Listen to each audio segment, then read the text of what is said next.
The Electron Building is a shining example of the Beaux-Arts style of architecture. It was built in 1895 by Wing and Mahurin, the city's leading design firm of that time. This building, currently the home of the Barrett and McNagny law firm, was completely revamped during the 1980s and has one of Fort Wayne's most interesting facades. Part of the allure of the building was that our law firm, Barrett and McNagny, was founded in 1876, which makes it the oldest original law firm, I believe, in the state, but certainly in Fort Wayne. And having the oldest law firm in one of the oldest, if not the oldest, office building was kind of a neat idea. You know, it was here waiting for us to come and rescue it. It's kind of surprising that it's still there. It's kind of alone in the block.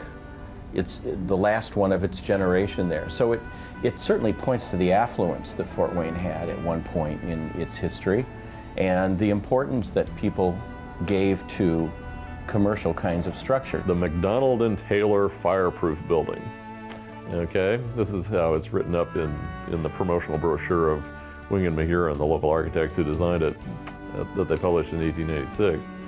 It was one of the largest commercial buildings they ever got to do in downtown Fort Wayne, about the only one surviving. And it was the brainchild of Ronald T. McDonald. He was on the cutting edge of technology. He was a founder of Genny Electric, which went on to become General Electric. He was fascinated with the new technology of electricity.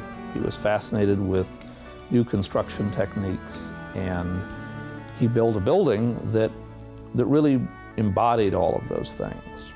I don't know that it was the first fireproof building in Fort Wayne, but it certainly was a fireproof building, and it was a building that he advertised and built on the fact that it was fireproof. The story has always been that it was the first building wired for electricity during construction. That may or may not be true, but it certainly was one of the early buildings that was developed around the new technology of electricity. It's a building that's been resilient.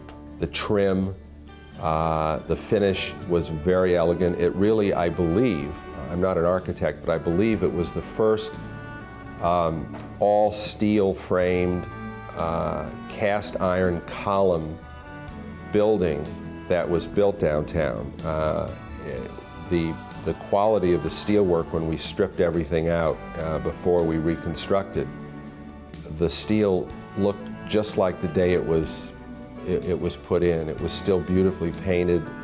It was just a wonderfully built building. It's the best surviving expression of Wing and Mahurin working in the neoclassical style.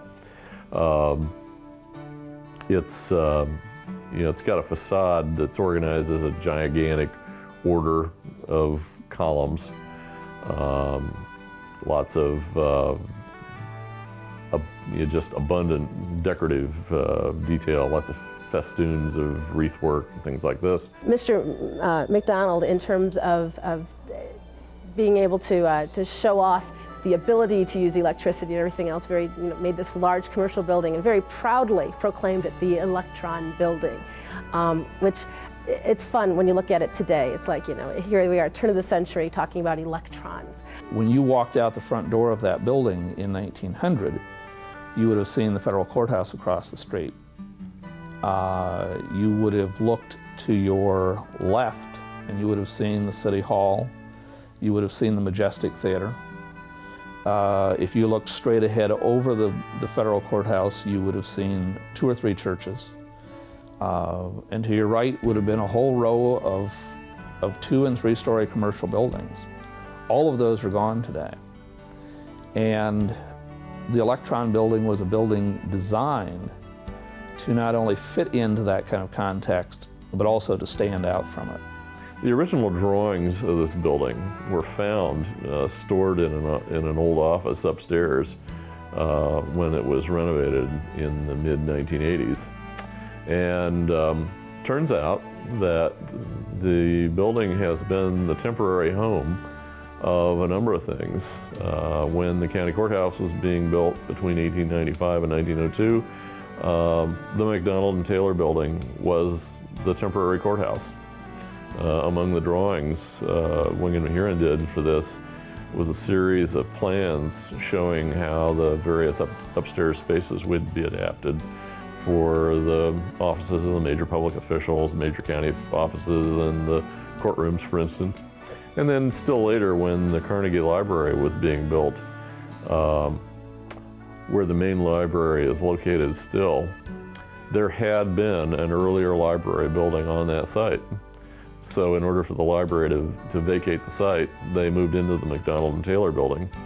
And that's where the public library was for a couple of years until about 1909 when the Carnegie Library was completed. So it's a building that has always found a contemporary use.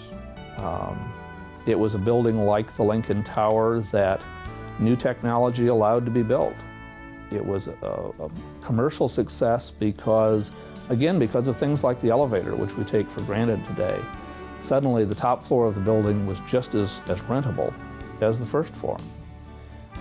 We don't think of things like the elevator or cast iron and structural steel as really being the change that brought about a new perspective and a new silhouette for a city. But when you think of what things like the development of steel and the development of the elevator did, it allowed the Lincoln Tower to be built.